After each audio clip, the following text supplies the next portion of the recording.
Bonjour à toutes et tous, je suis Aurélia.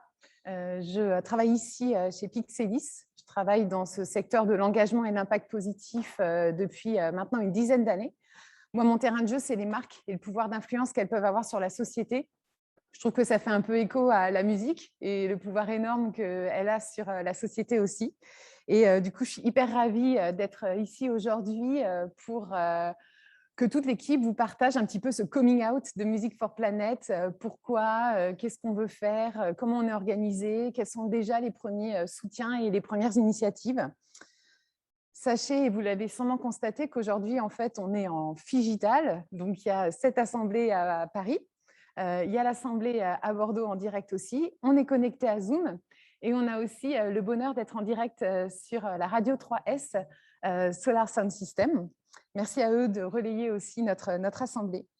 Ça nous fait au total une petite centaine de personnes. On est tous un peu répartis, mais on est au moins une petite centaine d'auditeurs, donc on est déjà ravis de ça. Sachez que parmi ces personnes qui participent aujourd'hui à Bordeaux, on a le Festival Climax du côté de Darwin, on a le Snowfest, on a Rolling Stone Magazine aussi qui est présent, et la salle de spectacle du Rocher de Palmer. Et ici sur Paris, en principe, nous avons des personnes du côté d'Apple, de Deezer, d'Hello Planet, la SACEM Dailymotion, Meta Social Club et Good Deed, qui en tout cas avaient vraiment envie de venir. S'ils ne sont pas là, ils ne devraient pas tarder. Pour les personnes en ligne, sachez qu'il y a Arthur qui est là, qui va prendre soin de vous et centraliser toutes vos questions. Et en fait, on aura un petit moment d'échange en fin de conférence, si jamais vous avez encore des questions à nous poser après toutes les informations qu'on vous aura délivrées. Juste pour commencer, une rapide introduction des lieux physiques qui nous accueillent et pourquoi c'est eux qui nous accueillent. Donc ici, comme je vous le disais, vous êtes au 127, qui sont pour certains, vous les avez reconnus, les anciens locaux de la Radio Nova. Donc déjà, petit clin d'œil à cet univers-là. Et en fait, c'est un lieu qui est ici dédié à la réinvention, qui a été créé par l'agence de Branding for Good Pixelis, que je co-dirige. Mais avant tout, c'est un lieu ouvert qui accueille pas mal d'événements, de réunions, de communautés, de mouvements, qui essaie de faire bouger les choses. Donc, un lieu très ouvert et on sera ravis de vous réaccueillir à l'occasion avec grand plaisir. Côté Pixelis, nous, notre raison d'être, c'est de jouer avec les marques pour essayer de bousculer ces imaginaires qui nous enferment parfois dans des réflexes et des comportements pas très vertueux pour notre planète. Et au-delà de juste bousculer les imaginaires par le design, nous, ce qu'on aime bien faire, c'est créer des expériences. Donc, je pense que tout ça, ça doit faire écho un peu à vos domaines. Qu'elles soient physiques ou digitales, le but, c'est d'embarquer les gens. Au-delà de juste le cerveau, les datas, ça ne va pas, réchauffement climatique, chute de la biodiversité. Qu'est-ce qui se passe quand je vis une expérience pour que ça parle, le fameux tête, cœur, corps, et que ça nous embarque vraiment dans une autre forme de réalité, et plutôt provoquer l'enthousiasme que la crainte et la collapsologie. Juste pour vous dire qu'on a aussi organisé pas mal d'événements, dont un gros qui s'appelait SB Paris, qui réunissait le marketing, l'innovation et l'impact positif. C'était 3000 personnes. Donc là, on a bien plongé dans les enjeux d'éco-socio-conception d'un événement. Et on avait mis la barre très, très haute avec le collectif Zero Waste notamment. Et puis notre partenaire, le Bulb, qui est dirigé par Cécile Boulet. Pour moi, c'est la crème de l'éco-conception des events. Et du coup, on a plein de bonnes pratiques qu'on a trop hâte de partager dans le cadre de Music for Planet à tous les organisateurs d'events. Et enfin, je voulais simplement vous dire que pour nous, chez Pixelis, c'est hyper important de soutenir Music for Planet, simplement parce qu'on croit en vos super pouvoirs pour vraiment accélérer cette transition avec optimisme, avec envie et enthousiasme, et qu'on se prenne ce pouvoir et qu'on y aille avec beaucoup d'envie pour vraiment changer nos référentiels et essayer d'être un peu plus connectés au vivant. Ça, c'est pour Paris. On a aussi le plaisir d'être en direct à Bordeaux, à l'Opéra national de Bordeaux plus précisément. Et je vais laisser la parole à Harmonie Le Serre, qui est la vice-présidente de l'Opéra national de Bordeaux et qui est également adjointe au maire chargée de l'accès aux droits et des solidarités. Bordeaux, à vous. Vous m'entendez? Parfaitement. Ça résonne un peu. Bonjour à toutes et à tous. Merci beaucoup de m'avoir invitée aujourd'hui pour le lancement de votre association. Il ne vous aura pas échappé qu'à la mairie de Bordeaux, l'écologie est arrivée il y a 1 an. Et qu'est-ce qu'on fait à la mairie de Bordeaux avec l'écologie? ni plus ni moins que ce que vous ambitionnez de faire avec votre association, c'est-à-dire repenser nos actions, nos compétences chaque jour à la lumière de ce que nous impose la réalité climatique. Et donc, ça veut dire agir dans tous nos modes d'action et dans tous nos modes de vie quotidiennement. Ça fait très longtemps qu'on sait qu'on est face à un changement, un bouleversement climatique qui arrive. Les rapports du GIEC se succèdent, tous plus alarmants les uns que les autres, et ça fait longtemps qu'ils sont popularisés, qu'ils sont vulgarisés, qu'on peut y avoir accès, mais pourtant, on n'y arrive pas. Ça ne change pas. Alors, on ne fait pas rien. Il y a des engagements qui sont pris par les États, mais nos actions ne sont pas à la hauteur du respect de ces engagements qui déjà eux-mêmes ne sont pas à la hauteur de ce qui arrive en termes de changement climatique. Accumuler les mesurettes, ça ne suffit pas. Et puis, les plus grosses mesures, les plus grosses réformes d'ampleur, elles nous paralysent parce qu'elles nous paraissent trop violentes ou inaccessibles. Donc, qu'est-ce qui nous manque en fait aujourd'hui? C'est une révolution culturelle. On a vraiment besoin d'une révolution culturelle qui passera, entre autres, par le monde de la culture et par le monde de la musique. La culture, elle façonne nos univers, elle construit nos identités, elle influence nos modes de vie. Et c'est ce que vous pouvez véhiculer avec l'association et vous pouvez participer à l'inscription dans notre patrimoine culturel, dans nos références et dans nos univers. La musique, elle transmet et elle diffuse les idées. Ce que vous souhaitez faire aussi, c'est interroger l'impact environnemental du monde culturel et le cas échéant de la musique. La musique, elle se diffuse, elle voyage. La musique, elle est produite parfois dans des productions qui sont grosses, qui sont massives, qui sont éphémères.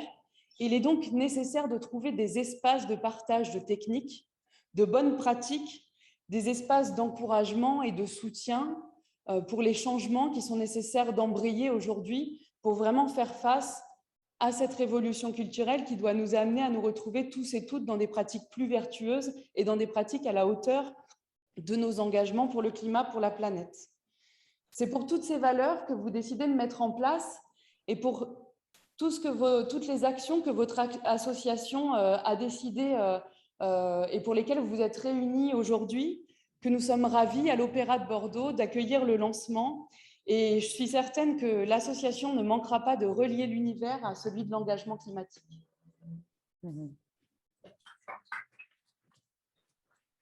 Merci Harmonie. Moi, je suis Fanny Fournier, je suis responsable du service mécénat et développement de l'Opéra de Bordeaux. Et puis, je suis aussi une des membres fondateurs de l'association. Je me présenterai un peu plus tard, mais je voulais juste vous introduire Yves Jouan, qui est donc le directeur de production et technique de l'Opéra de Bordeaux, qui voulait nous dire un petit mot d'accueil aussi. Bonjour à toutes et tous, bienvenue à l'Opéra de Bordeaux. Juste pour vous dire deux mots sur comment l'Opéra de Bordeaux participe ou tente de participer en tout cas à ces préoccupations environnementales. Le théâtre, d'une certaine façon, a toujours été préoccupé par ces choses-là et l'a certainement à un moment donné oublié. Mais donc, du coup, pour y participer, on essaie de se replonger dans notre histoire. Et chez nous, on a une notion importante, forte, qui est la notion de répertoire. Ça existe dans la musique et ça existe aussi en technique. Le répertoire, c'est des éléments construits, récurrents, qu'on réutilise au fil des spectacles. Alors donc, on s'est reposé ces questions-là et donc l'éco-conception pour nous est devenue un élément majeur supporté par cette notion de répertoire. Et donc, on crée des éléments que l'on arrive à se repasser de théâtre en théâtre. Donc, on en est à l'embryon de tout ça, mais parce qu'on essaye de repenser ces choses-là, sachant que ce qui existait avant, c'était les anciens scénographes qui, par des nécessités de rapidité, faisaient travailler les métiers, réutilisaient les toiles peintes pour faire un paysage qui était transformé et repris pour un spectacle suivant. Donc, on essaye de faire ça. On essaye aussi de bannir un certain nombre de matériaux, et ça, c'est le plus difficile, en fait. Et là aussi, on se replonge dans notre histoire. On utilisait beaucoup le polystyrène pour faire des sculptures. Maintenant, on essaye de réapprendre la technique du papier mâché sur des structures en grillage formées. Alors, c'est très intéressant, c'est les balbutiements, on a l'impression qu'il nous manque des savoir-faire, on sait qu'on les a eus un jour dans notre ADN, on va les retrouver. Et puis après, il y a la transition énergétique qui nous préoccupe aussi beaucoup. Vous le savez, sur les scènes musicales, il y a beaucoup de lumière qui consomme beaucoup d'électricité. Nous, on est en train d'opérer la mutation totale du matériel lumière à l'opéra pour changer pour du matériel LED qui nous fait à peu près au moins 30% d'économie sur chaque spectacle. Voilà, et donc ça, c'est en cours parce que ce sont des gros investissements. Voilà, donc nous sommes heureux d'être ici et de vous accueillir sur ces thèmes-là. Merci beaucoup. Merci. Merci beaucoup. Très heureux d'avoir déjà l'Opéra national de Bordeaux dans la boucle et en plus avec déjà quelques premières partages d'action en fait. Et c'est vraiment ce qui nous attire. Hein. On veut vraiment passer à l'action et créer vraiment cet impact positif, pas seulement en parler. Et donc j'accueille Alex. Coucou. Coucou. Toi, tu es conférencier, spécialiste en innovation et en développement durable. Et tu vas nous expliquer, nous poser un peu le contexte en essayant de ne pas trop être dark, mais il va quand même falloir ouvrir les yeux un moment sur la réalité qui nous entoure. Alors, dis-nous, pourquoi le monde de la musique a-t-il un rôle à jouer face aux enjeux planétaires? D'abord, la musique, c'est universel. Et il y a trois choses qui sont communes à toute l'humanité, qui sont universelles pour tous les humains. C'est le rire, la musique et notre planète. Le rire, la musique et notre planète. Et évidemment, la musique, c'est l'un des trois, super important. Originellement, il y a encore peu de temps, le seul moyen d'avoir de la musique, c'était d'aller à un concert et d'écouter l'artiste en live. Il n'y avait pas d'autre moyen. Et puis est apparue l'industrie du disque, cette industrie qui a mondialisé la musique. Elle est devenue mondiale grâce à l'industrie du disque et les artistes ont pu se répandre partout dans le monde à partir du moment où on a su enregistrer la musique et la diffuser. L'industrie du disque, l'industrie du disque, elle a connu des disruptions. Des disruptions. Et ces disruptions, on va les détailler un petit peu parce qu'elles ont beaucoup de sens. Donc, cette industrie du disque était très présente. Elle s'est fait complètement chambouler. La première disruption, ça a été l'avènement du MP3 avec le téléchargement illégal, l'avènement du digital, qui a été une vraie disruption dans le monde de la musique, une vraie perturbation, presque un moment de panique. Hein. Et puis sont arrivés ensuite la manière dont vous consommez de la musique aujourd'hui, la manière dont vous vous inspirez de la musique aujourd'hui, c'est plutôt la musique en streaming et les applications que sont Spotify ou Deezer. Sujet évidemment que je connais bien puisque j'ai été l'un des bâtisseurs de Deezer. J'ai construit l'équipe mobile et les applications mobiles. J'étais le 15e salarié et il se trouve que la semaine d'avant, un certain Bertrand Abar, dont nous parlerons tout à l'heure, ici présent à Paris, qui est l'un des cofondateurs tout simplement, Benjamin en parlera, a été Monsieur Musique chez Deezer. On est arrivé à une semaine d'intervalle pour bâtir cette jolie start-up française, cette licorne française. Et donc, c'est la manière dont on consomme la musique. Mais ce qui est intéressant de regarder du côté de la disruption, c'est les modèles de distribution. On était sur un modèle de distribution physique, avec tout ce que ça implique, hein, tout ce qui se distribue sur la planète. Alors, le numérique a aussi son impact, hein, malheureusement, il ne faut pas l'oublier. Mais bon, le modèle de distribution physique qui rapportait de l'argent, cette industrie se portait bien. Et quand le MP3 est apparu, quand le téléchargement illégal s'est propagé, on a eu un effondrement des revenus, vraiment un impact très, très fort sur les revenus de cette industrie, un sinistre, hein, on peut le dire, sur cette industrie. Et le streaming, donc la musique sur nos mobiles, sur des modèles d'abonnement, donc un peu différents, est venu recréer de la valeur, mais pas autant. Pas autant. Ça a été beaucoup décrié. En effet, les innovations ont pu amener une meilleure expérience, mais n'ont pas réussi, et c'est très difficile, à recréer autant de valeur qu'il y en avait. Une rupture de la valeur. Et en fait, ce monde-là, il marchait bien. Il marchait bien. Il marchait bien parce que la musique live, en fait, elle a été propulsée à ce moment-là. Vous avez plein d'artistes qui ont pu être découverts grâce à ces plateformes, qui se sont créés leur communauté de fans, qui ont pu avoir… Il y a eu plus d'artistes qui ont pu vivre de la musique grâce à ces plateformes aussi. Alors, il n'y a pas que Deezer et Spotify. Hein, SoundCloud a fait partie de l'équation aussi hein, pour découvrir de nouveaux artistes. Et des artistes ont eu des outils grâce au digital pour se créer leur communauté et après pouvoir performer en live et vivre de leur musique. Gagner de l'argent, parce que la vie, c'est plus fort que ça. Et le problème, 2020, vous le savez bien, deuxième disruption. Deuxième disruption. Le Covid. Deuxième grande disruption dans l'industrie de la musique. Je pense que tous les gens qui sont dans l'industrie de la musique l'ont connu, l'ont souffert cette période-là. Plus de musique vivante. la musique était presque morte. Et ce n'est pas surprenant que ce soit pendant cette période que beaucoup d'artistes se sont exprimés sur ces plateformes qui ne leur apportent pas assez d'argent, parce que justement, ils n'en avaient plus de l'autre côté. Donc du coup, voilà, je pense que le symptôme, c'était ça. Sauf qu'il ne faut pas se tromper d'ennemi. L'ennemi qu'on a eu à ce moment-là, c'était bien ce virus. C'était bien ce Covid. Il nous a tous enquiquinés bien sérieusement à l'échelle globale, à l'échelle de la planète. Que nous disent les scientifiques concernant le Covid? Ça n'est pas une certitude que ce soit une zoonose. Ils nous disent juste que les zoonoses vont se multiplier. Et les zoonoses, c'est quoi? C'est dû à deux choses. C'est ce qui génère les pandémies, tout simplement. C'est dû à deux choses, l'élevage intensif et la réduction des espaces de vie sauvages. C'est assez simple à comprendre. Le pangolin et la chauve-souris ne se croisent jamais d'habitude. On réduit leur espace de vie sauvage, ils se croisent, ils s'échangent des virus, pas de problème jusque-là. Un homme croise un pangolin, il chope ce virus-là, et là, on a une pandémie. Donc, il ne faut pas se tromper d'enjeu. La deuxième disruption de l'industrie de la musique, elle est liée à l'environnement. La seconde grande disruption de l'industrie de la musique était liée à l'environnement.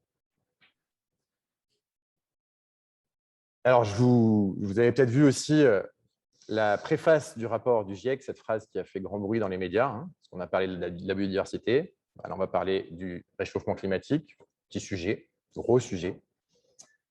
Et la vie sur Terre peut se remettre d'un changement climatique majeur en évoluant vers de nouvelles espèces, de nouveaux écosystèmes. L'humanité ne le peut pas.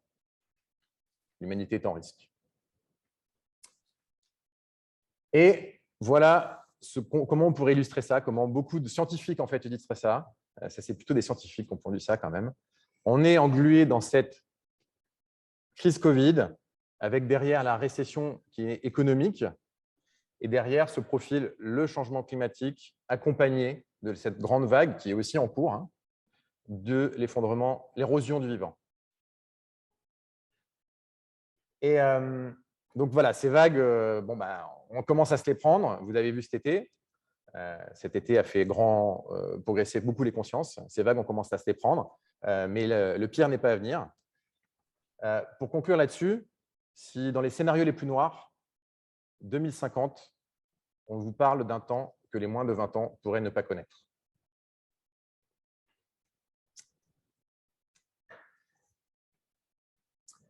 Alors, dans tout ce que j'ai dit, c'est glaçant, ça fait froid dans le dos. Et quand ça fait froid dans le dos, j'aime bien dire que cette science qui nous dit que tout va mal, elle est froide. C'est avec ces chiffres froids qui nous disent que tout va mal. Et nos émotions, elles sont chaudes. Colère, tristesse, parfois désespoir, rancune, peur surtout. Je parlais de la peur tout à l'heure. Peur. Et on a aussi de bonnes émotions, évidemment. L'amour, la joie, la sérénité. Mais qu'est-ce qui fait le lien entre la science et nos émotions? Qu'est-ce qui fait le lien entre les deux? Eh bien, c'est l'art. C'est l'art qui fait le lien. Et l'art, il a plusieurs formes, évidemment. La photographie. Là, vous voyez Guillaume Néry qui prend une photo à moins 35 mètres en apnée. Il prend une photo de sa compagne, Julie Gauthier, qui est, elle, à moins 25 mètres en apnée. On adore Guillaume Néry chez Music for Planet. Et l'art de la photographie, là, nous transmet aussi un truc très puissant. C'est ce lien entre la biodiversité et le climat. Il faut savoir qu'une baleine, ça stocke 30 tonnes de CO2 au cours de sa vie. Et qu'en fait, une des meilleures actions qu'on puisse entreprendre pour lutter contre le réchauffement climatique, eh bien, c'est de protéger les baleines. La photographie, on va continuer sur la photographie parce que j'adore ces deux photos. Il y en a une qui était d'ailleurs pendant le Covid. Nos ancêtres y auraient vu des dieux dans ces photos. Nos ancêtres y auraient vu des dieux. Et l'un de ces dieux pleure parce qu'il va mourir de la fonte des glaces. Et l'autre est très puissant. Il voit toujours ses colères et ses tempêtes décuplées par le réchauffement climatique. L'art, le lien entre nos émotions et la science, entre la science et nos émotions. Et puis, évidemment, le cinéma. Alors, la liste pourrait être longue. Il existe d'ailleurs Cinéma for Planet. On va discuter avec eux tôt ou tard. Mais pour moi, le chef-d'œuvre qui incarne ça, toute génération confondue, c'est Wall-E. Wall-E, un chef-d'œuvre, une dystopie malheureusement, mais qui nous porte à réfléchir. Eve et Wally, encore une fois, on retrouve l'amour qui permet à l'humanité de s'en sortir. Et puis, dernière photo, le dessin, en fait, le dessin avec Banksy. Aujourd'hui, s'arrête le désespoir et commence la tactique. Et puis, évidemment, la musique. Évidemment, la musique. Parle-nous un peu de tes sources d'inspiration. Tu pourrais nous donner un artiste qui t'a inspiré dans cet éveil écologique et dans cet espoir. Voilà. Cette tactique, Je vais parler en effet de ces dernières années. Un artiste, ce sera compliqué. Enfant, j'avais un gros bug. Je ne comprenais pas les paroles de Renaud dans Mistral gagnant. M'asseoir sur un banc 5 minutes avec toi pour regarder les gens tant qu'il y en a, pour regarder la vie tant qu'il y en a. Ça voulait dire quoi? Un jour, il n'y aura plus de vie. Un jour, il n'y aura plus de gens. Enfant, je ne comprenais pas. Alors, ces dernières années, ces paroles, elles ont pris un grand sens pour moi. Et puis, pendant le confinement, j'ai retrouvé Zazie. Zazie, j'étais un homme de Cro-Magnon qui tourne en rond, je tourne en rond, je tourne en rond, dans la chambre, dans le salon, corps en cage, cœur en prison. Et j'ai écouté Mickey 3D et Big Flo et Oli. Ils m'ont dit qu'il fallait que je respire. Respire 2020. Ils m'ont dit qu'il fallait que je respire. Alors, c'est ce que j'ai fait. J'ai respiré. Et j'ai respiré de l'oxygène pendant la grande équinoxe avec Jean-Michel Jarre. Et c'est le moment où on s'est mis à travailler en mode harder, better, faster, stronger. Et c'est aussi le moment où j'ai écouté Jean Ferrat qui m'a rappelé que la montagne est belle, que c'est beau la vie. Et puis enfin, Grand Corps Malade. Si j'en avais qu'un à citer, ce serait lui. Sur la Lune, c'est un véritable chef-d'œuvre. Si vous avez jamais entendu Sur la Lune, écoutez Sur la Lune de Grand Corps Malade. C'est un véritable chef-d'œuvre. Et il n'y a pas si longtemps, avec Louane, ils nous ont rappelé, ils nous ont donné l'envie de croire qu'on pouvait tout réinventer. Derrière le brouillard, ils nous ont donné l'envie qu'on pouvait tout réinventer. Merci, Alex. Alors, je finirai par cette citation de Brel. J'aime que les hommes se groupent, se réunissent pour autre chose qu'un ennemi commun, qu'ils aient un rêve en commun. Et pas loin d'ici, cette citation de Brel, je vous laisse la lire, bien l'imprégner. J'aime que les hommes se groupent, se réunissent, est autre chose qu'un ennemi commun, qu'ils aient un rêve en commun. Et c'est d'ailleurs un peu ce qu'on fait ce soir. On vous expose notre rêve, sur lequel on a commencé à travailler. Mais pas très loin d'ici, justement. On nous a appris, à toute l'équipe d'ailleurs, toute l'équipe de Music for Planet, pas très loin d'ici, on nous a appris qu'il est temps de prendre nos rêves au sérieux et d'en faire une stratégie. C'est les colocataires Institut des futurs souhaitables pour ceux qui les connaissent. Merci Alex, inspirant et vertigineux. Souvent, ces sujets écologiques, ça provoque pas mal d'émotions effectivement en nous et on va essayer de reprendre prise un peu sur cette réalité. Avec Benjamin, du côté de Bordeaux, qui va nous expliquer concrètement du coup cette genèse de Music for Planet. Quelles sont les missions en fait qu'on s'est fixées dans cette association et aussi comment on s'est organisé pour faire les choses bien. Oui, quelques mots. On voulait déjà vous montrer les visages parce que Music for Planet, c'est déjà une aventure humaine. Ce sont des discussions, vous avez vu, tout prémisse assez longues avec Alex. C'est peut-être même une graine germée pendant les longs confinements de Covid. Finalement, on avait un peu de temps, on faisait tous du Zoom, on rencontrait des gens, on discutait avec des gens peut-être pour lesquels on avait moins le temps d'accorder du temps et de discuter. Et dans ces premières discussions, on s'est dit, mais finalement, où on est au niveau des sujets de la musique et de ce secteur d'activité. Moi, je suis consultant depuis plus de 25 ans en engagement, en développement durable, et je travaille pour plein de secteurs d'activité, l'agroalimentaire, le textile, enfin toutes ces grosses industries qui ont des responsabilités et des impacts assez forts. Et un peu comme vous tous, réunis à Paris et à Bordeaux et en live, j'avais aussi en moi cet amour de la musique qui me portait. Et tout d'un coup, discussion avec un certain nombre d'interlocuteurs et d'acteurs.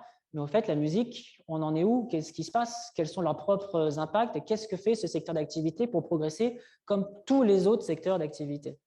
Et donc, c'était ça peut-être l'idée première en se disant, mais il existe des initiatives vous en connaissez. À Paris, à Bordeaux, on a commencé déjà des discussions avant de lancer le live.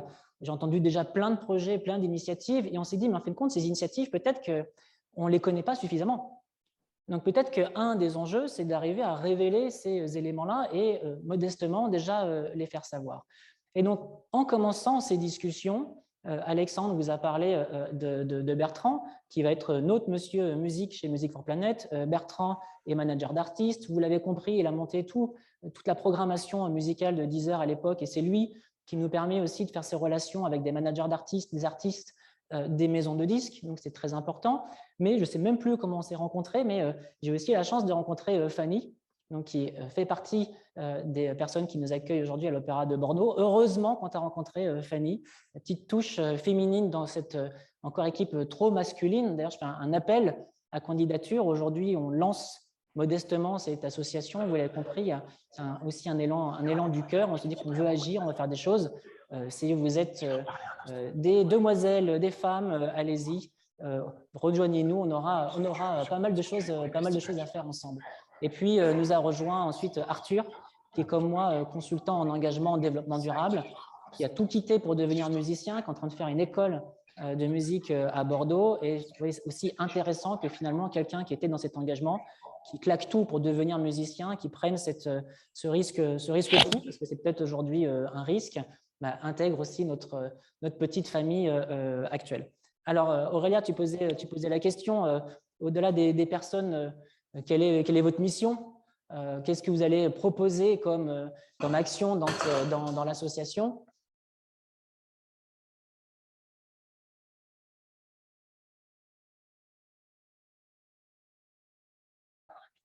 On se dit que changer le monde, c'est à notre portée. Vous avez compris le jeu de mots.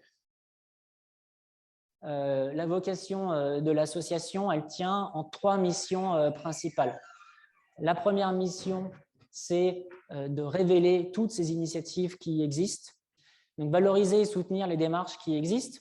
C'est exactement ce dont je vous dis tout à l'heure. Il existe beaucoup de choses et on a déjà échangé avec certains d'entre vous et c'est à mon avis aussi pour ça que vous êtes là. Mais finalement, vos initiatives doivent servir d'inspiration et d'exemple parce qu'on commence déjà à rencontrer beaucoup d'acteurs qui nous disent « Non, mais bien sûr que l'environnement, on sait qu'il faut faire des choses, mais on ne sait pas par où commencer. » Donc, première chose, déjà, inspiré par l'exemple. C'est la première mission de l'association. La deuxième mission de l'association, c'est de mettre en relation avec des gens qui savent. Donc, nous, on est une association, donc vous l'avez compris, on est non-profit, donc on fait ça sur notre temps off. En plus, on n'a pas vocation à en faire un moyen de revenu, et puis de toute façon, on pourrait être expert sur tous les sujets possibles et imaginables pour un artiste, pour un festival, pour une salle de spectacle. Par contre, ce qu'on veut réaliser, c'est mettre en place un annuaire sur notre site internet pour mettre en correspondance finalement des gens qui savent, des gens qui l'ont déjà fait et des gens qui ont besoin d'aide et de services, et par exemple un annuaire de bureau d'études techniques. Dans la deuxième mission, c'est de mettre en relation.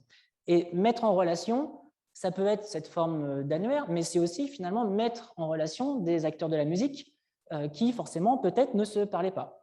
Et je crois qu'une des premiers acteurs à nous avoir sollicité ou nous avoir posé des questions lorsqu'on a commencé à mettre des informations sur les réseaux sociaux, ça a été les gens du métal. Il y avait Metal for Planet, je sais qu'il y a le Metal Social Club qui est aujourd'hui à Paris, et ils nous ont dit « Mais vous êtes Music for Planet, nous on s'occupe des sujets du métal, on fait ça, ça et ça. » On s'est dit « Mais c'est génial !» Et donc, notre rêve aussi, c'est d'arriver d'avoir plusieurs courants musicaux dans l'association. Vous verrez tout à l'heure que dans les premiers artistes qui nous soutiennent, on a la chance d'avoir des artistes du monde de l'opéra, des artistes du monde du lyrique. On commence à avoir des artistes autour du monde du hip-hop. Finalement, l'association, c'est aussi un creuset de plein de courants musicaux qui se réunissent autour d'une thématique qui est, tiens, qu'est-ce qu'on peut faire ensemble pour éveiller les consciences sur l'environnement et arriver à mettre en place des projets concrets. Et Benjamin, oui. Juste, il y a aussi le monde de l'électro. J'ai vu que Mélanie Morev est connectée. Elle est au taquet sur l'électro. Tu peux déjà compter sur elle. Ouais, je pense que, je ne sais pas si Cédric est arrivé, mais Cédric Carl de Solar Sound System aussi. Il est là. Ouais, super. Bonjour Cédric à distance. Et la troisième mission, et on aura un petit témoignage derrière, c'est que sur énormément de mes projets en tant que consultant de développement durable et dans votre quotidien, vous avez vu apparaître une nouvelle forme de philanthropie. C'est un petit peu les petites pièces jaunes de Bernadette Chirac, mais on va dire soit sous ecstasy, ou on pourrait dire plus modestement avec des outils modernes. Cette philanthropie du quotidien, qui est indolore, lorsqu'on vous demande d'arrondir en caisse, lorsque vous achetez quelque chose dans un Franprix, un Monoprix, chez des retailers divers et variés, mais finalement, cette philanthropie indolore du quotidien, elle existe très très peu dans le monde de la musique. Et on s'est dit, mais pourquoi quand je vais acheter une salle de spectacle à 12,50 €, on ne me propose pas d'arrondir à 13 €? Pourquoi demain, on a vu net ces concerts live pendant les périodes de Covid, pourquoi demain Mathieu Chédid ne ferait pas un concert privé sur un site Facebook dédié pour, par exemple, une association environnementale? Pourquoi demain, une salle de spectacle ne pourrait pas dire, tenez, la rangée 1 à 10, c'est pour la Ligue de protection des oiseaux. Du coup, j'ai dédié l'argent de ces X rangées pour une association environnementale. Et on s'est dit, mais c'est dingue, il y a plein d'initiatives qui sont en train de se créer pour arriver à lever des fonds de manière moderne, contemporaine, indolore, et surtout, vous avez vu les 3 exemples que je vous ai donnés, un peu décalés, un peu sympas, et on ne le voit pas encore apparaître dans le secteur de la musique. Et donc, la 3e mission de l'association, c'est de travailler avec des professionnels de la musique pour arriver à mettre en place ces solutions et créer, alors le mot n'est pas très joli, on va dire créer un tuyau vers une organisation qui gère, elle, des associations environnementales et qui fait ça très bien, qui fait ce qui s'appelle 1% pour la planète et que vous le connaissez sûrement. Et donc, notre 3e mission, c'est d'inventer avec vous, professionnels de la musique, des initiatives, quelles qu'elles soient, je vous en ai donné quelques exemples, pour pousser de l'argent à 1% pour la planète. Voilà la 3e mission de l'association. Quelques mots sur la gouvernance. Donc, je vous le dis, je vous le redis. Association loi 1901, non-profit. Donc, tout doit être transparent. On vous présentera nos comptes, bien entendu. Il y a un conseil d'administration à mettre en place. Ce conseil d'administration, il est à construire. On a imaginé une quinzaine de sièges. Dans ces 15 sièges, on pense qu'on aura 5 ou 6 sièges pour des organisations représentatives. Par exemple, une organisation syndicale représentant les indépendants des métiers du spectacle. On a, je pense, déjà un siège. Héloïse, si tu es là, tu me confirmeras, mais en tout cas, la SACEM, on serait ravis et très fiers d'avoir la SACEM qui siège au bord de notre association. Donc, on va avoir 5 ou 6 sièges de cette nature-là. Et puis ensuite, les autres, un siège pour le rap, un siège pour le hip-hop, un siège pour l'opéra, un siège pour le jazz, et ainsi de suite. Ça sera ça, le conseil d'administration demain. Le conseil d'administration, vous avez une photo un peu de jazz. Ils sont là pour nous challenger. On veut des gens qui rêvent, on veut des gens qui nous emmènent loin, on veut des gens qui vérifient aussi, ils ont un rôle de gouvernance, qui vérifient qu'on est droit dans les rails qu'on s'était fixés, mais ça ne suffit pas. On est en train de monter aussi un comité expert. Ce comité expert, je vous le disais tout à l'heure, on n'a pas vocation à être expert de quoi que ce soit, on a modestement vocation à mettre en lumière des initiatives et mettre en lumière des gens qui savent faire. Néanmoins, pour faire ça, il faut quand même qu'on ait un recul scientifique de gens très calés, très compétents. Et donc, on va mettre en place, je ne sais pas si on appellera ça un comité scientifique, un comité expert, mais là, c'est plutôt le côté opéra, le côté classique. Il nous faut des gens très, très carrés qui soient capables de challenger les solutions techniques qu'on mettra en évidence et qu'on mettra dans nos benchmarks. Et par exemple, là, dans ce comité expert, on a déjà l'honneur d'avoir Greg de Tamerman, qui est physicien, qui a monté un think tank justement sur les sujets de l'énergie, qui travaille en tant que chercheur pour Centrale Supélec. Et Greg de Tamerman, je vous invite à regarder, un peu convergence des initiatives. Il a écrit cette semaine dans Uzbek Erika toute une tribune sur Show Must Go On. Vous avez compris, Show Must Go On, il y a une espèce de double sens avec Show, CHAUD, le réchauffement. Et il a toute une lecture finalement énergétique des impacts des tournées, des concerts et des salles de spectacle. Mais Greg, il jouera un rôle très important dans ce comité expert. Donc voilà les 2 instances qui, en plus de l'équipe que je vous ai montrée et des futurs adhérents, joueront un peu le contrepoint et l'expertise dans nos approches. Nos premiers partenaires, on va leur donner la parole, tout simplement, mais vous l'avez compris, depuis le début des discussions, il y a déjà plusieurs mois, c'était l'année dernière, pendant la période Covid, on a rencontré tout le monde, on a essayé de mieux comprendre tous ces sujets-là. Depuis le début de la discussion, 1% pour la planète et Microdon font partie des échanges, font partie des débats, ils sont là pour nous challenger Et du coup, on va leur donner la parole pour vous expliquer un peu qui ils sont et ce qu'on pourrait faire demain ensemble. Merci Benjamin. Et effectivement, on peut peut-être faire un petit focus sur cette troisième pilier de la mission qui est un peu innovant, sur se donner les moyens aussi d'être à la hauteur finalement des ambitions de l'association. Et on est déjà bien entouré avec ces deux partenaires stratégiques. Isabelle, tu es la présidente de One Person for the Planet. Et je voulais simplement te proposer déjà de présenter un petit peu ton initiative et nous expliquer en quoi ce partenariat avec Music for Planet est une opportunité pour nous tous. Merci beaucoup. Alors, pour préciser, je ne suis pas la présidente, j'en suis la directrice. Mais c'est un détail pour vous présenter ce qu'est le 1%. Déjà, merci beaucoup pour ce rapprochement qui est très important. Le 1% pour la planète, c'est une organisation mondiale, c'est un mouvement qui a été créé aux États-Unis il y a presque 20 ans et qui a un seul objectif qui est très simple, qui est d'augmenter les sommes qui sont dédiées à la cause environnementale. Alexandre a très bien expliqué tout à l'heure le pourquoi, l'urgence climatique, l'urgence par rapport à la biodiversité. Peut-être, et ça, je pense qu'on en est quand même globalement plus ou moins tous conscients. Une chose peut-être dont vous n'êtes pas conscient, c'est la finance, les soutiens financiers, ils vont très peu à l'environnement. Seulement 7% des sommes du mécénat venant des entreprises va vers la cause environnementale, passant loin derrière d'autres causes qui sont très bien, mais c'est complètement disproportionné par rapport à la place que la protection de l'environnement, enfin en tout cas que la cause environnementale a dans le cœur des citoyens et notamment des jeunes.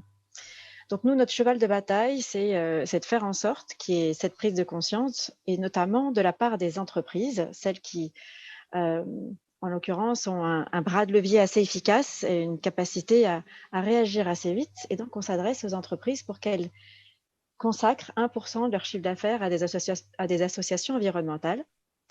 Donc, on les engage à rentrer au 1% et on facilite en fait cette philanthropie parce que pour tout un chacun, y compris le milieu de la musique et le milieu des entreprises et les individus, c'est difficile de savoir quelle cause soutenir en priorité et quelles sont les bonnes associations. Et donc, nous, c'est notre travail. On a 500 associations en France et 3500 dans le monde qui sont des associations agréées 1% pour la planète et qui reçoivent le 1% des entreprises membres.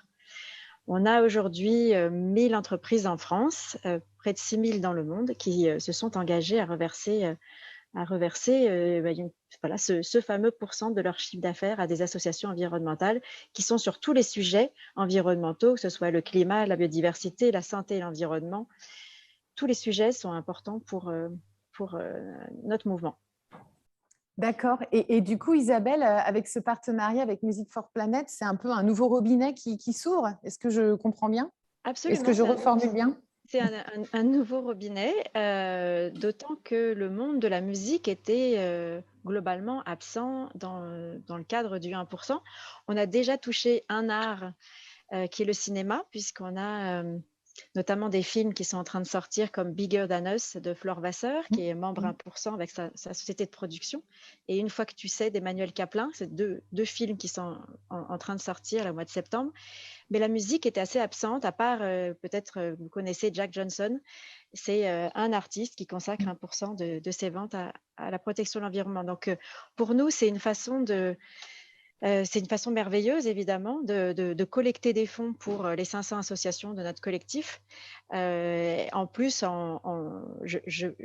je suppose, et enfin, c'est ce qu'ont très bien expliqué Alexandre et Benjamin, c'est en touchant à l'émotion. Et donc, on est ravis de faire ce rêve commun avec vous. Merci beaucoup, merci de ton témoignage et du soutien de cette association One Person qui est incontournable dans le paysage de la mobilisation pour la planète. Merci beaucoup, Isabelle. Merci à vous. L'autre partenaire stratégique n'a pas pu se joindre à nous ce soir, mais il nous a laissé une petite vidéo que je vous propose d'écouter. Salut à tous, c'est Mathieu de Microdon, j'espère que vous allez bien. Microdon, pour ceux qui ne connaissent pas, c'est l'entreprise sociale qui permet chaque jour à des millions de Français de donner à une association quelques centimes ou quelques euros en arrondissant leurs achats dans les magasins, près de 8000 points de vente équipés en France, ou en arrondissant leur salaire dans plus de 700 boîtes sur le territoire. Cette micro-générosité, ces dons de quelques centimes, on n'a qu'une envie, c'est de les voir exploser dans le monde de la musique. D'abord parce qu'on adore la musique, comme vous. Aussi parce qu'on est convaincu que la musique est un formidable outil de mobilisation solidaire et sociale. Et puis aussi parce que les idées ne manquent pas. Quand on achète un ticket, une place de concert, de la musique en format physique, en format numérique, quand on la stream, tous ces actes du quotidien sont des actes au travers desquels on pourrait contribuer à la lutte contre le réchauffement climatique et contre l'extinction du vivant. Toutes ces raisons pour lesquelles on est hyper content de voir émerger Music for Planet. On les soutient à fond et on n'a qu'une hâte, c'est de pouvoir bosser avec eux et avec vous pour collecter des millions et des millions de centimes pour cette cause juste. À très vite et longue vie à Music for Planet. Ciao. Voilà, c'était Mathieu Jubré côté Microdon. Donc ça, c'est intéressant. C'est la 3e mission de l'association. Elle n'est pas encore live tout de suite. L'intention est là, on a les partenaires, on va y aller. Mais pour le moment, voilà, on n'est pas encore dans l'action qui pourtant, il est urgent d'entreprendre. Et du coup, je voulais proposer à Fanny, cette fois-ci depuis Bordeaux, de reprendre la parole pour déjà te présenter un peu plus précisément que tout à l'heure et nous expliquer ce que déjà dès maintenant, si on aime bien le projet Music for Planet, on peut faire. Comment on peut se mobiliser? Merci Aurélia. Du coup, comment me présenter, je ne sais pas, mais si je devais résumer en 2 mots, je pense que c'est un petit peu les points communs de toutes les personnes dans ces salles, que ce soit à Bordeaux, à Paris ou en ligne, c'est-à-dire d'un côté la passion pour la musique qu'on a tous, je pense, et puis de l'autre le sens de l'engagement. Et dans mon cas, ces 2 points communs se sont exprimés dans le choix de mon métier, celui du mécénat, de la levée de fonds, de l'engagement. C'est vraiment cette idée de mettre l'engagement au bénéfice de l'intérêt général, dans mon cas, spécifiquement pour le secteur culturel et la musique, mais je me retrouve beaucoup dans ce que disait Isabelle, c'est-à-dire que pourquoi pas inventer demain des nouvelles formes d'engagement qui permettent de lever des fonds via la musique pour l'environnement. Donc, c'est un peu ce qui m'a amené à rejoindre le mouvement de Music for Planet et je remercie Benjamin de m'avoir embarqué dans l'aventure et j'espère pouvoir apporter toute mon expertise côté levée de fonds, mécénat et nouvelles idées pour inventer de nouvelles manières de collecter des dons pour les associations engagées dans la protection de l'environnement. Tu en as cité quelques-unes, Benjamin, mais il y en a tellement d'autres encore à imaginer. Avec là, par exemple, à l'Opéra de Bordeaux, suite à la crise, on a proposé aux spectateurs d'abandonner la billetterie, leurs billets pour les spectacles qui étaient annulés et de les transformer en dons. Voilà, il y a vraiment plein d'idées à avoir sur ces sujets-là et on a hâte de les mettre en place. Petit clin d'œil aussi, donc Music for Planet, c'est un nouvel engagement associatif pour moi. J'en ai d'autres et je suis notamment présidente du groupe professionnel culture de l'association Sciences Po Alumni. Et le clin d'œil, c'est pour les 4 jeunes élèves de Sciences Po qui nous aident sur l'accueil à Paris. Donc, bonjour Laura, bonjour les filles et merci pour votre aide. Voilà, ça c'était pour la partie présentation. Et après, nos outils, on en a déjà dit, Benjamin en a déjà un petit peu parlé, puis je ne vais pas être très longue parce que voilà, vous avez déjà entendu pas mal de choses. Mais en gros, notre mission première, c'est très simple, c'est inspirer par l'exemple et mettre en relation. Et pour ça, on a tous les leviers que Benjamin vous a exposés. Et le premier levier, le premier outil, on vous invite vraiment à jouer avec ça, c'est notre site internet où on va essayer de mettre en avant des exemples inspirants. Sous forme de fiche de benchmark, donc c'est la rubrique Nothing Compares to You, donc vous comprendrez le petit clin d'œil à la chanson de Prince, où on va essayer de décrypter pour vous les initiatives des artistes engagés, des festivals. On va essayer de décrypter les rapports aussi ou les études. Pour vous donner un exemple, Benjamin nous parle tout le temps, par exemple, de la Juilliard School à New York, qui est bizarrement et de manière assez étonnante un des premiers conservatoires de musique et des arts du spectacle à s'être engagé dans cette démarche environnementale. Arthur à la régie nous parle tout le temps de Massive Attack qui est accompagné par un cabinet de conseil pour essayer de mettre en place le premier concert avec impact zéro carbone. Donc voilà, c'est essayer vraiment de décrypter pour vous ces exemples-là pour vous donner vraiment les bonnes pratiques de manière très opérationnelle. Le deuxième outil, on en est très fiers, c'est les podcasts qui sont mis en place grâce à notre Monsieur Musique, Bertrand, dont on vous a parlé déjà. Bertrand va donner la voix à des artistes qui sont déjà engagés ou en tout cas à des faiseurs, des gens qui font déjà et dont on veut vous transmettre la parole pour vous inspirer. Prochain podcast à venir, celui de la musicienne de jazz Leila Martial qui nous parlera de son manifeste pour une économie du spectacle vivant engagé. Voilà, et puis troisième outil, tout simplement, on vous l'a dit, l'objectif pour nous, c'est de mettre en relation. Donc, troisième outil, à terme, cette idée de répertoire pour vraiment mettre en relation les professionnels du secteur de la musique et les professionnels du secteur de l'environnement. Donc là, n'hésitez pas à adhérer à l'association. Vous pouvez aussi devenir ambassadeur. Ambassadeur, ça veut dire quoi? Ça veut dire que vous allez nous aider à porter la bonne parole, entre guillemets. Vous pouvez aussi devenir bénévole. On a besoin de plein de compétences. Pour en citer quelques-unes, on a besoin de personnes pour nous aider sur la communication sur les réseaux sociaux, sur la réalisation de vidéos, de streaming. Enfin, voilà, toutes les bonnes volontés sont les bienvenues. Et en tout cas, l'expression concrète de cette communauté, dans un premier temps, c'est la communauté LinkedIn qu'on a lancée mercredi. Donc là aussi, n'hésitez pas, en scannant le QR code, vous pouvez déjà rejoindre cette communauté. L'idée, c'est de pouvoir, encore une fois, mettre en relation ces professionnels de la musique et du secteur de l'environnement, pouvoir mettre en valeur les bonnes pratiques, être un lieu d'échange, de questionnement, d'envie. Et Music for Planet, on sera de manière très modeste, on essaiera d'être modérateur et un peu impulser un élan sur cette communauté LinkedIn. Voilà, je crois que j'ai dit à peu près tout sur les outils qui existent aujourd'hui. C'est un vrai QR code. À Paris, à Bordeaux, sur Zoom, vous pouvez le flasher et vous intégrer directement à cette même communauté d'intérêt sur LinkedIn. Donc, n'hésitez pas à nous rejoindre. Et merci Fanny. Et je ne sais pas si tu l'as dit clairement, mais aussi il y a tout simplement le fait de devenir adhérent à l'association.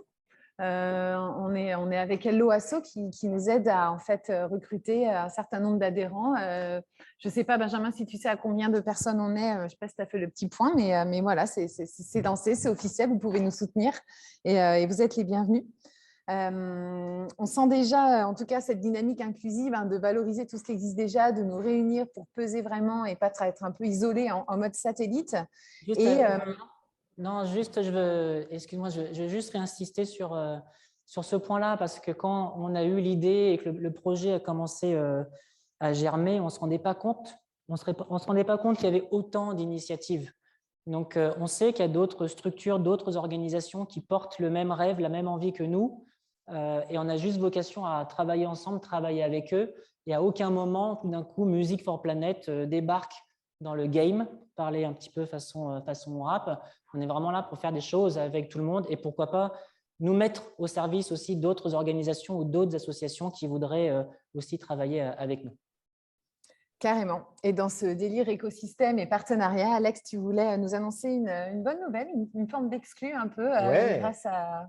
Oui, alors on va y arriver après, en effet, une très bonne idée. Juste un point, en effet, pour compléter ce que dit Benjamin, l'entraide, l'autre là de la jungle. Un point super intéressant. Voilà. OK. Et donc, en effet, on a d'abord plusieurs initiatives qui sont assez intéressantes côté environnement également. Et je pense à la fresque du climat. Peut-être certains d'entre vous connaissent la fresque du climat. Alors, ce n'est pas une question piège. Je vais vous dire, moi, je ne l'ai pas lu non plus. Qui parmi vous a lu le rapport du GIEC déjà? Je vous invite sur le Zoom à mettre un petit +1 si c'est le cas, ou à Bordeaux à lever la main. Bon, le rapport du GIEC, la fresque du climat, en fait, ça vous amène le rapport du GIEC sur un plateau. Le problème du rapport du GIEC, c'est que c'est de la science froide, comme je disais tout à l'heure avec les chiffres. C'est lourd à lire, long. Et en un atelier de 3 heures, vous avez compris l'essentiel. Et donc, ces fresques on connaît un engouement énorme en entreprise. Plus de 200 000 personnes formées, dans les écoles également. Vous avez des dirigeants aujourd'hui qui participent à des fresques, des PDG de grands groupes, des COMEX. Donc, on a un engouement phénoménal des fresques. Je suis animateur de la fresque du climat, mais pas que. Ils sont proches déjà de l'association Music for Planet, ils nous suivent. Ils n'ont pas pu venir, mais ils suivent l'aventure. Les deux autres fresques très intéressantes dans le monde de la musique, et notamment sur les festivals. Alors, je précise, on commence à voir des festivals qui organisent des fresques, soit sur leur village, soit auprès de l'audience, en les sensibilisant. Ça, c'est très intéressant. Il y a Green Valley Festival là, qui a organisé une grande fresque du climat pour l'audience. Et donc, ça, c'est des choses qu'on va promouvoir aussi. Et puis, il y en a deux qui sont très intéressantes pour les festivals. La fresque de la biodiversité, pour le monde de la musique, la fresque de la biodiversité. Alors, elle a un petit truc vachement intéressant, c'est qu'il y a tout un pan sur le vivant qui nous inspire. Et je rappelle, la musique, le violon, hein, c'est du bois, c'est du vivant. Le crin de cheval qui servait à faire la corde, c'est du vivant. Il y a un lien entre la musique et le vivant qui est phénoménal. Et là, la fresque de la biodiversité, c'est traité, justement, ça fait partie de la sphère de Music for Planet, et la fresque de la biodiversité échangent régulièrement. Nous avons la chance d'avoir Géraldine Vullier, sacro-créatrice, avec nous ce soir sur Paris. Petit appel du pied, Géraldine, tu l'as compris, je t'ai invité parce que j'aimerais beaucoup que tu fasses partie du comité scientifique avec Greg de Temerman. Donc, ce n'est pas une obligation, mais ce serait vraiment un grand ravissement si tu nous rejoins en tant que membre du comité scientifique. Ce n'était pas un piège, hein, mais tu savais, je t'en ai parlé déjà. Voilà. Et puis la fresque Océane, évidemment, dès que la musique est proche de la mer, il y a 2-3 festivals qui sont plutôt en bord de côte. Là, la fresque Océane, ça devient très intéressant, notre lien à l'océan. Et puis, on en a découvert une, et je remercie chaleureusement les gens de Eri Conseil, qui sont présents d'ailleurs à Bordeaux avec nous aussi, qui nous ont beaucoup aidés dans cette aventure pour entrevoir la vision, qui nous ont encouragés aussi. D'abord parce que c'est eux qui nous ont parlé du rêve, le réseau éco-événement, qui est plutôt du côté de Nantes. Et le rêve a créé une fresque de l'événementiel. Et c'est là où c'est un peu en exclu, parce que même eux, ils ne sont pas encore en train de communiquer, parce qu'ils sont encore en bêta. Et ils seront en capacité d'organiser des fresques de l'événementiel en 2022, début 2022. Alors, autant vous dire que je suis animateur, moi, des 3 premières. Je vais devenir animateur aussi de la fresque de l'événementiel. J'ai hâte de pouvoir le faire. Ils sont très dynamiques. Ils ont fait un travail énorme. Il faut savoir, les fresques, ça se passe avec des jeux de cartes, donc il y a un petit côté ludique, collectif. Et ils ont fait un super boulot. Et ça traite tous les sujets. Alors, pas seulement écologique, il y a aussi un peu les sujets RSE, mais ça traite tous les sujets de déchets, de climat, de biodiversité. C'est très bien fait pour balayer tout ce qu'il y a dans le domaine de l'événementiel, dont la musique, les festivals de musique, toute la manière dont on fait de la musique vivante. Là-dessus, ils sont au taquet et on est ravis de les promouvoir. Vous les retrouverez d'ailleurs sur le podcast et sur NCTY, notre répertoire des belles initiatives. Peut-être aussi dans le comité d'experts à suivre. Voilà. En tout cas, on est ravis et ils suivent aussi en visio, évidemment. On a rassemblé tout ce monde-là ce soir. Pour finir sur ces fresques, on a vu tout à l'heure avec Isabelle Suzini les associations de préservation de l'environnement. Et il se trouve que les fresques vont être aussi référencées chez 1% Planète. La préservation de l'environnement, je vais vous donner 2 exemples d'initiatives dont on est fan. L'association Francis Salé sur la forêt primaire en Europe, et puis Coral Gardeners qui replante du corail en Polynésie. Ça, c'est la préservation de l'environnement. Et l'autre aspect qu'on aime bien, c'est la sensibilisation. Et les fresques, elles participent à ça. Donc, les fresques, elles font autant partie de notre stratégie et des innovations qu'on veut promouvoir, mais aussi des associations qu'on voudrait aider parce que c'est des assos. Donc aussi, on envisage peut-être, évidemment, la préservation de l'environnement passera avant, hein, mais on envisage aussi de les aider, si on le peut, avec des opérations musicales. Merci Alex. Heureux d'accueillir les fresques dans le mouvement. Maintenant, on a le plaisir d'avoir Cédric Carl ici à nos côtés, qui représente Solar Sound System. Bonjour. Et qui, bonjour, ne nous a pas attendu pour passer à l'action sur le terrain. C'est ça. Alors, raconte-nous ce que tu fais. C'est ça. En fait, j'ai été un peu piqué par la question des changements climatiques en rencontrant des gens du GIEC dans les années 2000.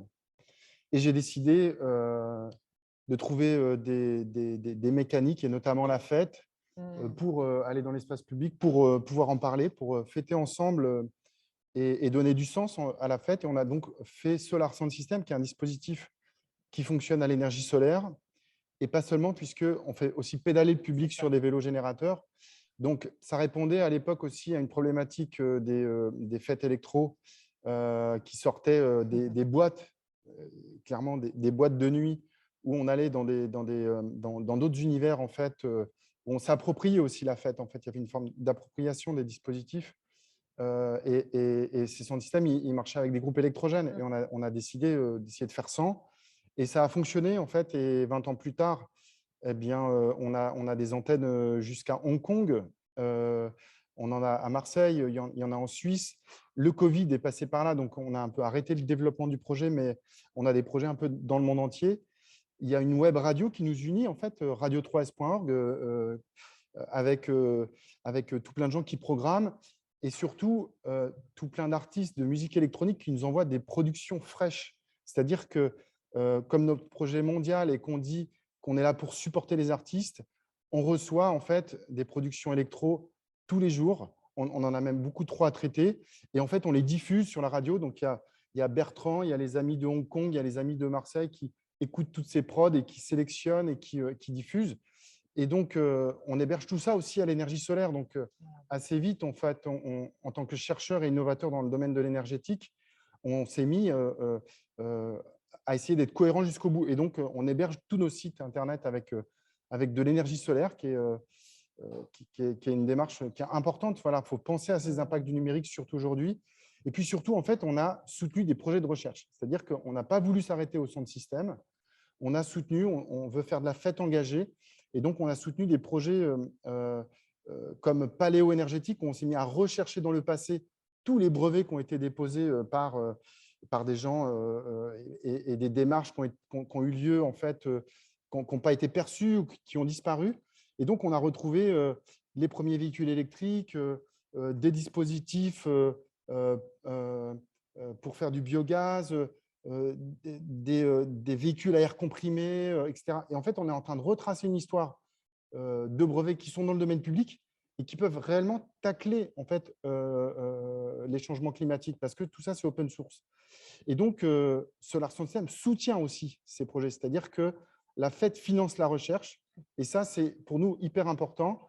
Et je finirai par une des pépites qui sort de là. Et d'ailleurs, le monde du spectacle utilise beaucoup de piles dans les micros. Et souvent, par peur, les techniciens ont peur que ça tombe en panne pendant l'enregistrement ou pendant le live, et donc on change les piles. Et donc, on est en contact avec pas mal de gens parce qu'il y a des tonnes de piles dans les lieux de spectacle. Et bien, en fait, grâce à Paléo Énergétique, on a retrouvé un dispositif qui permet de recharger les piles alcalines. Donc, les piles alcalines, c'est les piles qui ne sont pas rechargeables. On a retrouvé un brevet des années 80 qui permet de les recharger. Et donc, ça s'appelle Regenbox. On a reprototypé le brevet des années 80. Aujourd'hui, c'est voilà, un projet qui nous dépasse un petit peu parce que voilà, le marché de la pile, c'est 18 milliards de dollars par année. En France, c'est 33 000 tonnes qui sont mises sur le marché. En Afrique, en fait, on offre la Regenbox à des Fab Labs africains, à des universités. Et puis, voilà, en fait, quand Alexandre et Benjamin ont parlé de ce projet Music for Planet, nous, on fait Dance for the Planet depuis un moment. J'ai trouvé que c'était vraiment une belle initiative. Ce que je trouve particulièrement beau aussi, c'est de réunir les différents courants musicaux parce qu'on sait, il y a un cloisonnement dans le milieu de la musique. Il y a le hip-hop d'un côté, la musique classique de l'autre. Donc, je trouve que des fois, il y a des rencontres.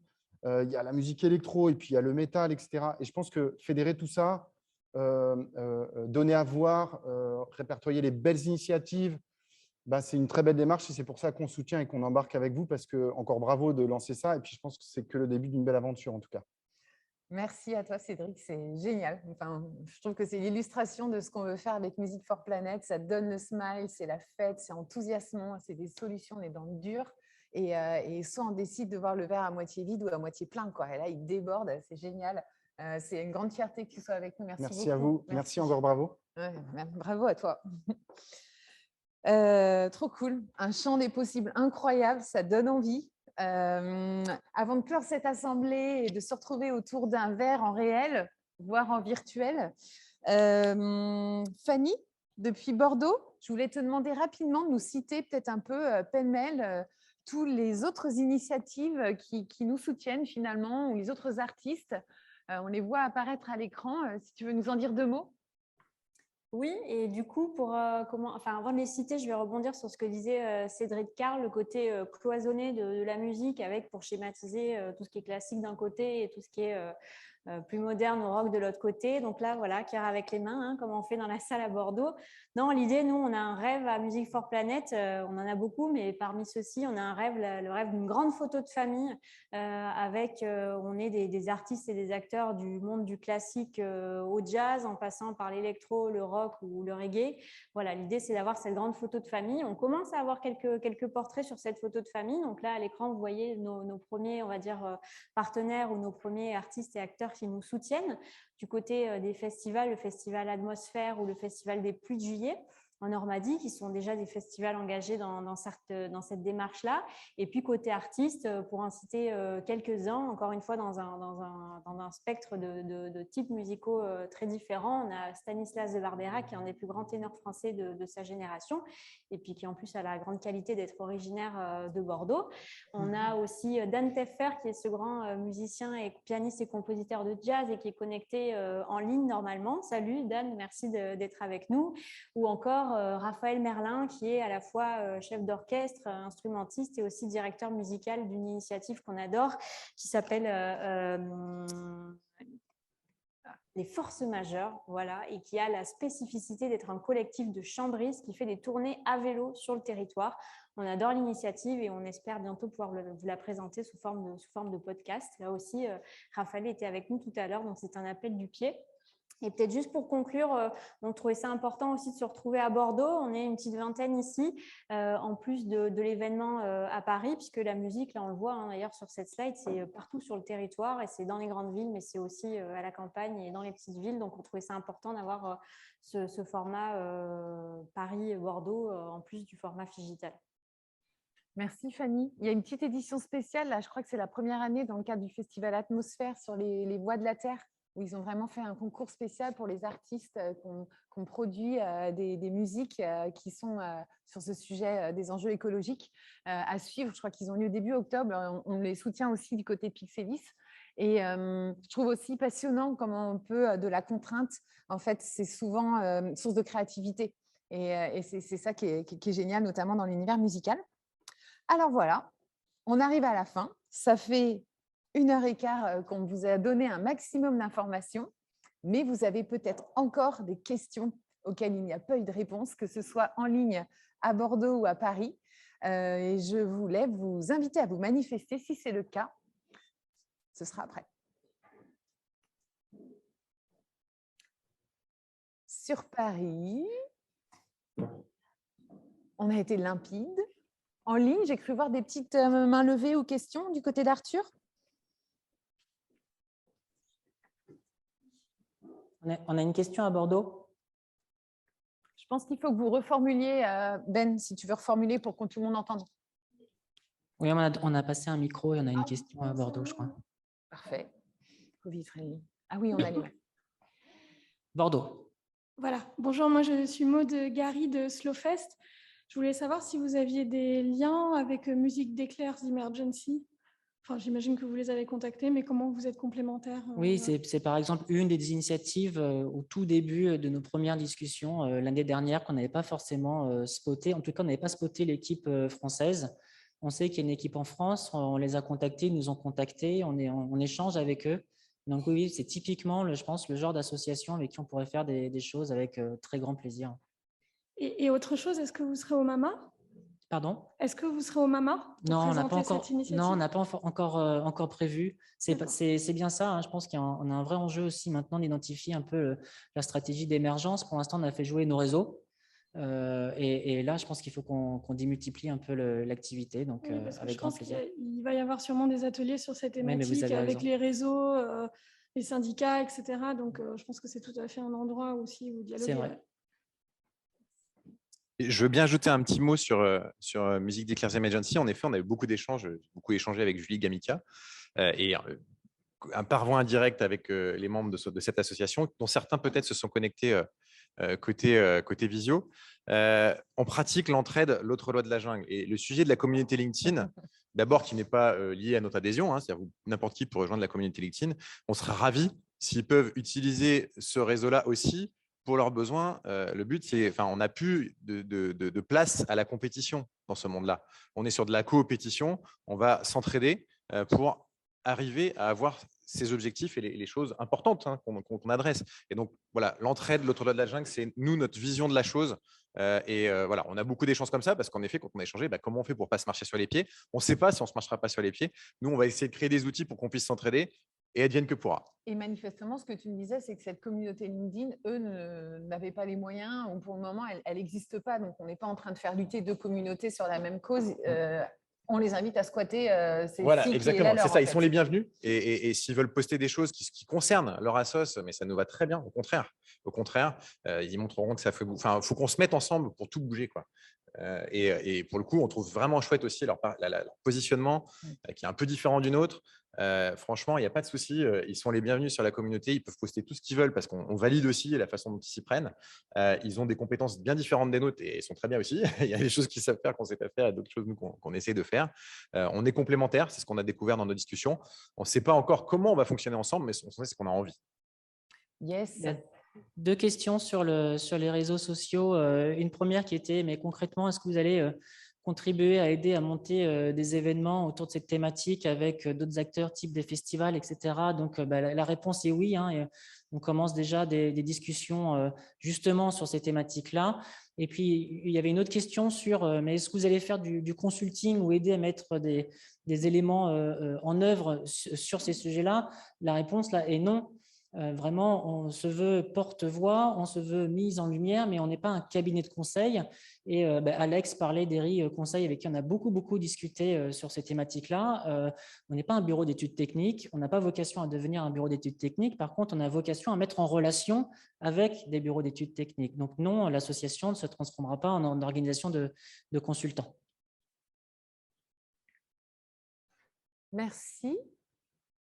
Est-ce qu'on est bon en ligne et à Bordeaux pour te donner le mot de la fin, Benjamin? Oui, donc vous l'avez. Merci Aurélia déjà pour l'animation. Petit clin d'œil, ne rentre pas trop tard. Et puis Alex était aussi en vidéo tout à l'heure. Mathieu était en vidéo tout à l'heure, mais Mathieu est en vidéo parce qu'il était dans un train entre Paris et Bordeaux. Donc vous voyez que les liens aussi affectifs sont très forts entre ces deux villes. Avant de remercier nos partenaires, vous l'avez compris, on lance cette association. On a besoin d'adhérents, on a besoin d'idées, on a besoin de coopétition, collaboration, on a besoin de vous. Donc, n'hésitez pas à vous connecter, à adhérer. Et puis, les prochaines étapes pour nous, vous allez voir, on va accélérer sur le remplissage des éléments sur le benchmark, ce qu'on a appelé donc Nothing Compares to You. Et puis, on a déjà 5 ou 6 podcasts qui sont en cours d'enregistrement. Donc, le site Internet, qui est la première expression de l'association, va commencer à vivre et se remplir. Alors, le traditionnel petit clin d'œil aux sponsors est néanmoins ami. Donc, vous l'avez compris, on a beaucoup parlé de l'Opéra National de Bordeaux et de nos amis de Pixelis. Quand même, un clin d'œil tout particulier à Helloasso. Léa, la présidente, cofondatrice, est avec nous à Bordeaux. Heureusement qu'ils sont là pour aider des associations comme la nôtre. Lorsqu'on se lance, finalement, il y a pas mal de choses un peu administratives et pas si simples que ça. C'est pas facile d'entreprendre en France, mais c'est pas facile de monter une structure associative en France non plus. Donc, Helloasso est là pour ça et un grand merci. Et puis, un beau clin d'œil aussi à 2 organisations.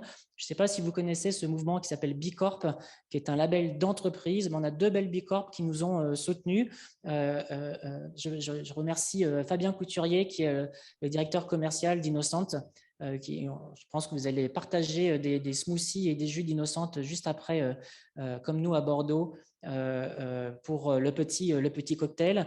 Et puis aussi une super start-up de cœur. D'ailleurs, je ne sais plus vraiment si c'est une start-up. C'est une entreprise qui commercialise du vin bio, vegan, biodynamie. Ils ont eu un prix dans la revue des vins de France cette année, puisqu'ils ont réintégré la notion de consigne chez certains acteurs autour du vin. Et donc, je remercie Thomas Lemal, cofondateur de la start-up OE. Et je vous invite à aller voir et surtout déguster pour ceux qui sont en physique. Désolé pour ceux qui sont en Zoom, mais déguster les vins de OE. Et voilà, merci à tous. Merci. Yes.